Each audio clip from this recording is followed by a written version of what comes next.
Okay, so now let's start looking at some fungal life cycles because fungus, they kind of do it any way they want to or can. Um, Generalized fungal reproduction is that they can reproduce sexually, they can reproduce asexually, and some do it both ways. They're going to get theirs no matter what, all right? So this is just a fun little group to study when it comes to the reproductive cycle. But one of the coolest things about them is they don't have genders. Sometimes they could have what we call mating types, but they don't always have that. Usually, if they have mating types, that's like an option they can do. They don't always have to do that. If they can't find another mating type, they can always just reproduce on their own. They can do it asexually. So it's really crazy. But some terms to know as we go through this is plasmogamy, karyogamy, mitosis and meiosis, haploid, diploid, and then germination, just to name a few of some of those things that we're going to go through. Let's start with the asexual reproduction. That's pretty easy. So let's start with a mycelium that's growing, a network of fungus, just a network of hyphae. Okay, it's growing, it's doing its thing, it's time to reproduce. So that mycelium, which is haploid, is going to put up a spore-producing structure, which is also haploid. It's going to produce a spore, which is haploid. That spore will move away someplace and start to germinate and grow back into a mycelium that's haploid. It all stays haploid. It's asexual reproduction. They're just making essentially copies of themselves, but they do it in a pretty neat way. But let's say that same fungus wants to reproduce, but this time it wants to add some genetic diversity. It wants to reproduce with another individual fungus. Well, the mycelium, which is haploid, meets with another mycelium.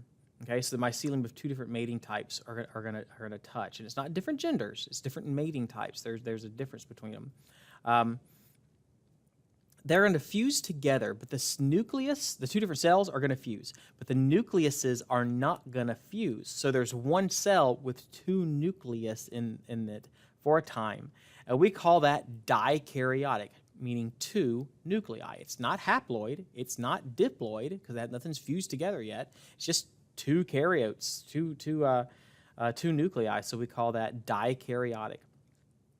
After a while, when things are right, the two nuclei will fuse to go from, so it went from haploid to dikaryotic. Now it is actually going to be diploid, where there's one nucleus with twice as much information in it.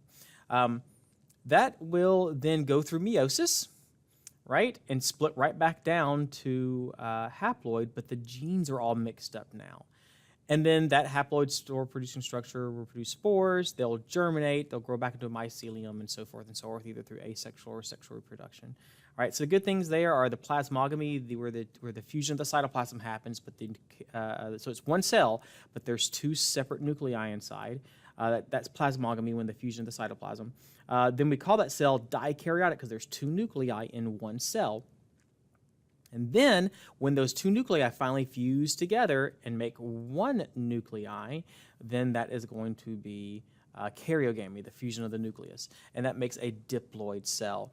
And so mitosis and meiosis, mitosis, just making copies, meiosis is where you actually cut the number of genetic material in half. And then germination, just the act of growing from a spore or a seed up into the adult or juvenile form of the plant, or in this case, fungus. So that's the life cycle. It's pretty crazy, man. They just do all kinds of weird things, and that's great because that helps them survive in a variety of different environments that we ourselves could probably never survive in, and that's what makes fungi really, really cool. But where'd fungi come from? One of the things that I mentioned before in some of my lectures is knowing where the ancestors of everything comes from. So you have your prokaryotic ancestors, and from there you get your archaebacteria, you get your true bacteria, and you get your protists. And that was kind of the topic of our last unit when we did the early life on the planet. And one of the things that I pointed out in the notes was that protist, the early the early green algae, lived in fresh water, and those were the ancestors of modern land plants. Well, how do we know? Well, first of all, they live in fresh water, and land plants like fresh water, not marine, not salt water. Also, they use a pigment called chlorophyll. Chlorophyll is also used in plants. That's what makes them green. And so land plants, the ancestors of land plants were a blue-green, not blue-green, but a green algae. And then things like, okay, well, where did modern day fungus come from? What was the ancestor of those? Well, it's also a type of protist. If you go back and look at the different types of protists that we covered, one of them was called a euglenoid. And it was a type of protist that we call a flagellated protist. Flagellated meaning that it had a flagella, a long whip-like tail. Well, as you'll start seeing, some of our earliest types of fungus have flagella. So what is the most likely, what most likely is the ancestor of all fungus? It's most likely a flagellated protist, something looking like a euglenoid. And that's what led to fungus. Pretty neat, huh? So plants were from green algae, which is a protist. Fungi evolved from a flagellated protist. And as we'll see later, animals also came from a type of protist. What? Crazy. I know these are written on the side, so it's a little hard to see, but these are our 5 different types of protists. And it's crazy. If you would have taken this class a couple of years ago, there would only be 3 types. But we've gotten so much great information through DNA analysis over the last couple of years. We've been able to kind of sort out all these different types of fungus and divide them better and discover that there are actually different evolutionary relationships and different genetic and relationships between these different organisms, which helps us understand them better. So we have our Chytridiomycota, which is our chytrids, which have generally spent a lot of time in water and have flagellated spores, flagellated, just like the euglenoids, right?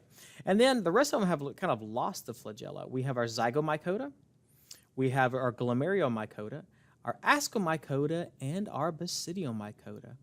And all of these are pretty neat and big variety types of fungus that we're going to cover and we're going to look at. And we're going to look at each one in turn from here on out. And we're going to talk about what they do, where they come from, some diseases that they cause, some cool things maybe they do for us, and some general structures and neat things about them, right? So I'm excited. So let's go ahead and get started talking about those.